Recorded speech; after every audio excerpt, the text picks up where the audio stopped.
करीब 11:40 हो चुकी थी। रेलवे स्टेशन पर आखिरी ट्रेन जा चुकी थी और प्लेटफॉर्म पर बस कुछ कुत्ते और हवा में उड़ती कागज की पन्नियां रह गई थीं। पीली रोशनी कांप रही थी और उसी के नीचे एक पुराना हरा ऑटो खड़ा था। ऑटो का मालिक रघु जम्भाई लेते हुए सीट पर बैठा था। अरे यार, आज तो थकान ही नहीं खत्म हो रही। चलो बस घर पहुंच जाऊं। भैया, दिनी गांव चलोगे क्या? हाँ बहन, चलेंगे। बैठ जाइए। रोज सवारियां उठाता था, इसलिए उसने ज्यादा सोचा नहीं। उसने ऑटो स्टार्ट किया और स्टेशन की हल्की आहट पीछे छूटने लगी। इतनी रात को अकेले स्टेशन पे? ट्रेन छूट गई क्या? हाँ, पर अब घर पहुंच ही जाऊंगी। वह घर शब्द ऐसे बोली जैसे बहुत समय से कहीं पहुंचने की कोशिश कर रही हो।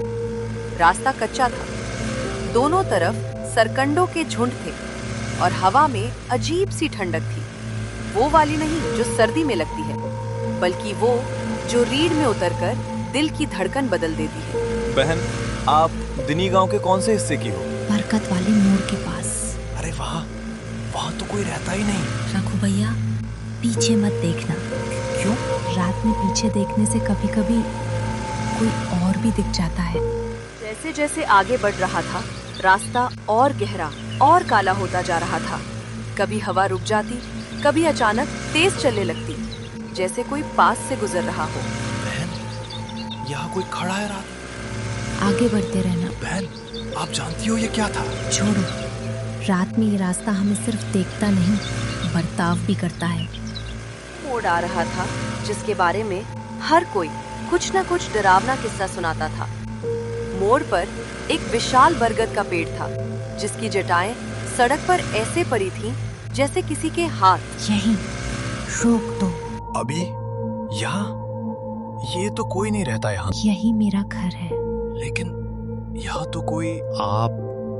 आप इंसान नहीं हो? रघु भैया, जिस रात मैं दिनी गांव से स्टेशन जा रही थी, यही मोड़, यही पेड़ और यही रास्ता मेरी आखिरी रात था। डर मत, मैं किसी को नुकसान नहीं पहुंचाती, बस घर जाने का रास्ता ढूंढती हूँ हर रात।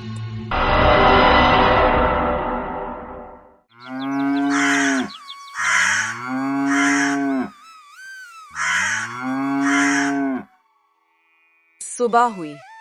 रघु गांव की चौपाल जाकर लोगों को पूरी बात बताने लगा। अरे वो तो रीना थी, 10 साल पहले मर गई थी, उसी मोड़ पर। कहते हैं रात में स्टेशन पर इंतजार करती है, कोई उसे घर छोड़ दे, बस यही चाहती है। लेकिन जिसने जिसने उसे छोड़ा है, उन्हें कभी कोई नुकसान नहीं हुआ, बल्कि हादसे से बच जाते हैं। इसलिए ऑटो में कल रात कुछ भी खराब नहीं हुआ। हाँ, जो उसे रास्ता दे देता है, वो उसके रास्ते के कांटे हटा देती है। धन्यवाद रघु भैया।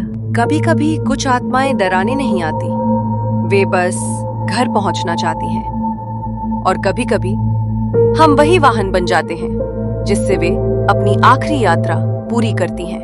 रघु को पिछली रात सब कुछ साफ साफ याद था। रीना की आवाज, उसका चेहरा, उसके हवा में तैरते कदम, सब। सुबह होते ही वो काम पर निकला, लेकिन आज उसके मन में डर नहीं, बल्कि एक अजीब उलझन थी। वो रीना कौन थी?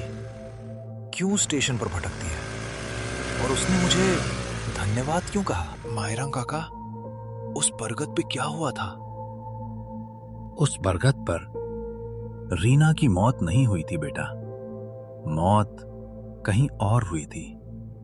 बरगद बस उसकी आखिरी मंजिल बना। कहीं और? कहाँ? दिनी गांव और स्टेशन के बीच एक पुराना तालाब है ना, वहां। रघु, चेहरा क्यों उतर गया है? बीमार तो नहीं हूं बेटा? नहीं माँ, बस नींद कम आई। एक बार फिर उससे मिलना होगा। रघु ने अपना ऑटो लेकर फिर वही रास्ता पकड़ा। आज हवा में अजीब ठंडक थी। सड़क पर सरकंडों की आवाज जैसे किसी की फुसफुसाहट लग रही थी और सफेद साड़ी वाली आकृति। आ गए रघु भैया? हाँ, आ गया। बैठो। रीना बहन, तुम स्टेशन क्यों आती हो रोज? कोई मुझे लेने नहीं आया, उस रात भी नहीं। तुम्हें कौन लेने आने वाला था? जिसे मैं बहुत चाहती थी। ये पहली बार था जब रीना की आंखों में डर से ज्यादा दर्द दिखा। क्या हुआ था उस रात? मैं स्टेशन जा रही थी उसे मिलने, आखिरी बार, पर कोई आया ही नहीं। और फिर मैं चली गई एक ऐसे रास्ते पर जहाँ से वापस कोई नहीं आता। उधर चलोगे रघु भैया? तुम जहाँ कहो वहीं चलूंगा। ये तुम्हारा है क्या? हाँ, यही। मैंने आखिरी सांस ली थी। मैं उसे मिलने आई थी। वादा किया था उसने, लेकिन वो आया ही नहीं। तो फिर तुम यहाँ कैसे? किसी ने मुझे धक्का दिया था। मैं गिरी और बाहर नहीं आ सकी। क्या? किसने? उसने जिसे मैं सबसे ज्यादा भरोसा करती थी। रघु भैया, उस रात मैं अकेली नहीं थी। वो भी आया था, पर मिलने नहीं, मिटाने। कौन था वो? राजू। राजू? वही जो दिनी गांव में रहता है? वो मुझे चाहता नहीं था। वो चाहता था कि मैं किसी और के साथ ना जाऊं। इसलिए उसने मुझे रास्ते में रोक लिया। झगड़ा हुआ और उसने मुझे धक्का दे दिया। रीना, तुम राजू से बदला लेना चाहती हो? अगर बदला लेना चाहती तो 10 साल पहले ले लेती। तो फिर? मैं सिर्फ सच चाहती हूँ। किसी को पता चले कि मैं क्यों मरी, कैसे मरी। चलो रघु भैया, आज बरगद तक पहुँचाओ। कल मुझे किसी और जगह ले चलना है।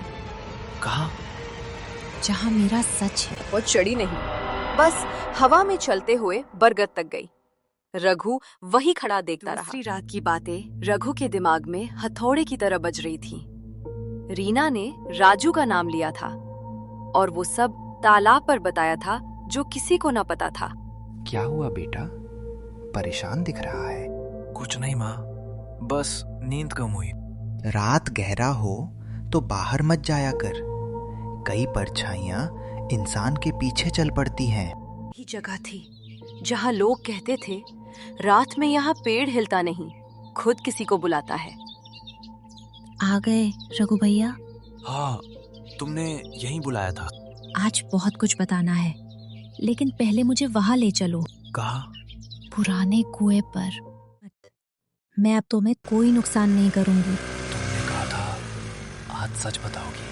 हाँ, आज की रात सच की पहली कड़ियां खोलूंगी। यहीं से सब शुरू हुआ था। तालाब पर तो तुमने कहा मौत वहीं हुई थी। मौत तालाब में हुई, लेकिन मेरी जिंदगी यहाँ टूटनी शुरू हुई। राजू अच्छा दोस्त था, लेकिन वो मुझे बांधना चाहता। कैसे? वो मेरी हर बात पर शक करता था। मेरी हंसी उसे जलाती थी, मेरी चुप्पी उसे खाती थी। एक दिन यहाँ आया, मुझे बोला, तू किसी और की नहीं हो सकती। मैंने उसे समझाया, लेकिन उसका दिमाग भर चुका था। उसने धमकी दी, अगर तू मुझे छोड़ेगी तो मैं तेरा नाम निशान मिटा दूंगा। और तुम उसे छोड़ने वाली थी? हाँ, क्योंकि मैं किसी और को चाहती थी। तो फिर उस रात तुम स्टेशन नहीं जा रही थी? नहीं, मैं शहर के रास्ते पर उससे मिलने जा रही थी। यही वजह थी कि आज मैंने तुम्हें स्टेशन नहीं बल्कि पीपल के नीचे बुलाया। फिर राजू ने तुम्हें? नहीं, उसने मुझे मारने की कोशिश की, लेकिन वो अकेला नहीं था। अकेला नहीं? हाँ, मेरी कहानी में एक और चेहरा है जो आज भी दिनी गांव में घूमता है। कल रात मैं तुम्हें उसका नाम बताऊंगी। पार्ट 2 देखने के लिए हमारे चैनल को सब्सक्राइब करें।